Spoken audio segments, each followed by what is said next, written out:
சென்னை கோடம்பாக்கத்தில் மகளிர் தின விழா கொண்டாடப்பட்டது. Aim awareness India movement social service சார்பாக அதன் தலைவர் கே. சக்திவேல் அவர்கள் தலைமையில் இந்நிகழ்வானது நடைபெற்றது.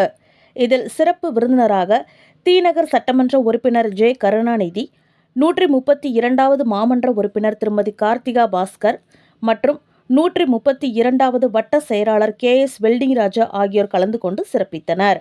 அதன் பின்னர் தி.நகர் சட்டமன்ற உறுப்பினர் ஜே. கருணாநிதி அவர்கள் பேசியதாவது: மகளிர் வாழ்க்கையில் முன்னேறினால் அவர்கள் மட்டுமின்றி குடும்பமும் சேர்ந்து முன்னேறும். மகளிரின் தனித்திறமைக்கு தலைவணங்கி அனைவருக்கும் இனிய மகளிர் தின வாழ்த்துக்களை தெரிவித்துக் கொள்வதாக அவர் கூறினார்.